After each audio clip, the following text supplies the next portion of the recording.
Welcome to NFL Nexus, the place where we break down the moves that really matter. You know, an NFL trade, it's never just about two players swapping jerseys. Nope, it's a chess move, a calculated risk that sends ripples through a draft board, a locker room, and sometimes a whole franchise. And today, man, we've got a fascinating one. We're diving deep into a pre-draft shakeup by the Jacksonville Jaguars that looks simple on the surface, but trust me, when you peel back the layers, it's a masterclass in strategy. Before we jump in, hey, if you love this kind of deep NFL analysis, do me a favor, hit that subscribe button, give this video a like, and drop a comment below with your take on this trade. Okay, let's get right into it. So on Friday, with the NFL draft just around the corner, the Jaguars pulled the trigger.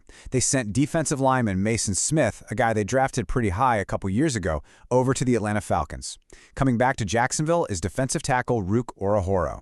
Now, this wasn't about picks. This was a straight-up player-for-player swap. Two young guys on the D-line just switching teams. A move like this, it immediately reshuffles the deck, right? It changes the whole vibe and the potential of that defensive front. We're going to dig into what each guy brings to the table and why this swap is way more complex than it looks. Now you know how these things go. To make the numbers work, there's always another move. The Jaguars had to waive offensive lineman Cooper Hodges to make room on the roster. And look, that's a tough break for Hodges for sure. But the move that really got people talking, the one we're here to break down, was that one-for-one trade on the defensive line. That's the main event, and we're going to dissect every single angle of it. So, to really get our heads around this thing, we're going to break it down into 5 key parts. First up, we'll set the scene. Why did this happen right now, before the draft? Then, we're going to get into the nitty-gritty, using hard numbers to show how this trade tackles a huge problem for the Jags pass rush. Third, and this is a big one, we'll talk about how this move just completely unlocks their entire draft strategy. After that, we'll look at the man behind the curtain, GM James Gladstone, before we give our final no-holds-barred grade on the whole deal. All right, let's kick things off with Section 1, the pre-draft shakeup. The timing here is everything. When a team makes a move for a veteran player days before the draft, it's a huge signal. So why now? Why pull the trigger right on the doorstep of the biggest weekend of the offseason? Well, it really boils down to two things: opportunity and fit. This move is just a textbook example of the old square peg, round hole situation. You see it all the time. The Falcons have a new coaching staff, a new front office, a whole new philosophy. And whenever that happens, some players from the old regime just don't fit the new puzzle. A guy who is perfect for a 3-4 defense might be totally lost in an aggressive 4-3 scheme. Smart GMs, like the one in Jacksonville, are always watching for this stuff. They're circling like sharks, waiting to pounce on talented players who might be available just because of a coaching change somewhere else. And for the Jaguars, this trade really just closes the book on Mason Smith's time with the team, which, let's be honest, was promising but ultimately a letdown. You got to remember, this was a top 50 pick. The expectations were through the roof for this guy to be a foundational piece. But after a pretty solid rookie year, his second season was basically over before it even started thanks to a nasty calf injury in the preseason. He just never really got his groove back, ended up being a healthy scratch, and even lost playing time to a veteran journeyman, Matt Dickerson. Oh yeah, the writing was all over the wall. The second the Jaguars decided to re-sign Matt Dickerson this offseason, the very guy who jumped Smith on the depth chart, you knew his days were numbered. He was walking on thin ice coming into this year. So this trade, it's just a brilliant piece of asset management. The Jags got real, tangible value for a player who, let's face it, probably wasn't going to make the final roster. It's about cutting your losses and smartly pivoting away from a draft pick that just didn't pan out. And that brings us to the real heart of the matter. This wasn't just about getting rid of a player who didn't fit. No, this was a targeted strike. This was about identifying the team's single biggest weakness and aggressively going out to fix it. Look, if you watched the Jaguars last season, it was painfully obvious they had no juice from the interior of their defensive line. Quarterbacks could just hang out in the pocket all day. Besides the big man Eric Armstead, there was no consistent threat to make QBs uncomfortable from the inside. Mason Smith, for all his potential, just wasn't that guy. So the million-dollar question is Ruke Orhorhoro the answer? Well, the numbers give us a pretty clear answer right away. And wow, just look at the difference in their pressure rates from last season. It's not just a small gap, it is a massive chasm.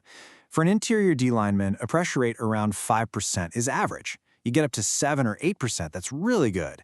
Once you're pushing 9%, you're talking about an impact player. Smith was down at 3.6%, way below average. Ruke Orhorhoro? He was at 8.9%. That's not just an upgrade. That's a whole different stratosphere of player. And this table right here proves that last year wasn't a fluke. When we zoom out and look at their first 2 years in the league, the story gets even more stark. I mean, just follow the numbers. In 2 seasons, Orhorhoro has 40 total pressures. Smith has just 17. That's less than half. But here's the really telling part.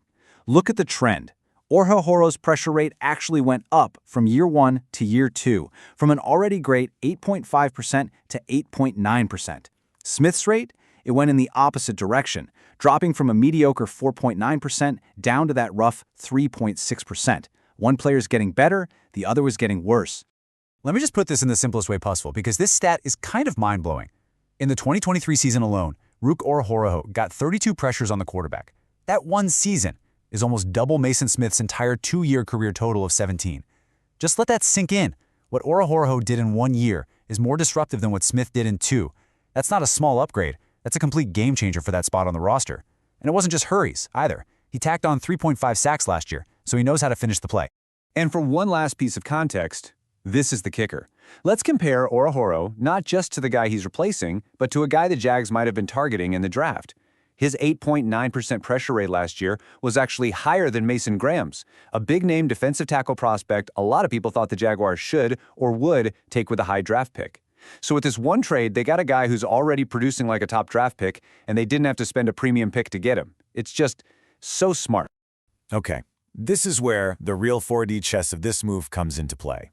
A great trade is never just about the 2 players involved. It's about the ripple effect. It's about the strategic advantage it gives you down the road. And by doing this just days before the draft, the Jaguars created a tidal wave of options for themselves. By plugging their single biggest hole before the draft even started, the Jaguars gave themselves the ultimate gift, the absolute holy grail of draft strategy, the freedom to truly draft the best player available.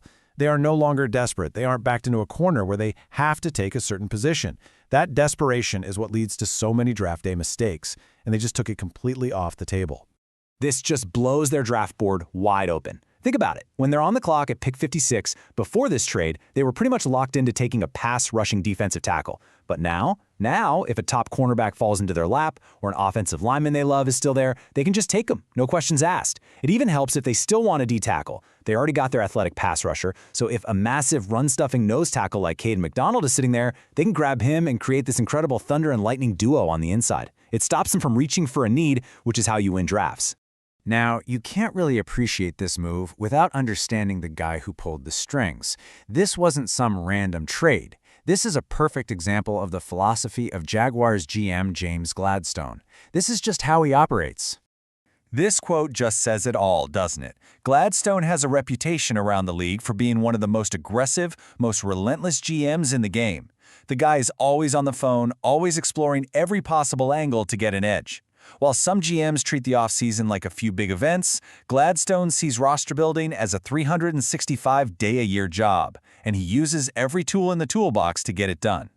In fact, because of his history of constantly making moves, our sources are making a pretty bold prediction. Don't be surprised if this isn't the last big trade the Jaguars make this month. This is a guy who's not afraid to trade up in the draft, trade down, or even trade for another veteran during the draft. So for all you Jaguars fans out there, I keep those phone notifications on. It's probably not over yet. So, when you put it all together, the players, the data, the draft strategy, the GM's philosophy, what's the final verdict? How do we grade this move? Let's break it all down and put a final stamp on it. Man, when you just lay it out like this, the pros column is just overwhelming. They got a clear statistical upgrade at their biggest position of need? Check. They gained incredible flexibility for the draft? Check. They got great value for a guy who was basically on the bubble anyway? Check. And hey, for what it's worth, Orhorhoro was even drafted a little bit higher than Smith was. And the cons? I mean, they're pretty small. Yeah, you have to admit you whiffed on a high draft pick, but that's just business. And Orhorhoro isn't an elite run defender, but you can live with that and scheme around it when he's getting after the quarterback like he does. For all those reasons, you just can't give this trade anything but top marks. We're giving this a solid A. James Gladstone took a sunk cost, a player who wasn't going to be part of the future, and he turned him into a young, productive player who not only fills their biggest need, but also unlocks their entire draft. It's an absolute masterclass in managing your assets. The feeling around the league on this deal is that it's puzzlingly good for Jacksonville, and that is the perfect way to describe it. You look at what they gave up and what they got back, and it's almost confusing how lopsided it feels in their favor. Now, the Falcons are obviously betting that their new coaches can unlock that old potential in Smith, and that's a fine gamble for them to take. But from Jacksonville's side, they got a proven, ascending pass rusher for what seems like a ridiculously low price. And that leaves us with one last, really exciting question. With the draft board wide open and a GM who never sleeps, what's next?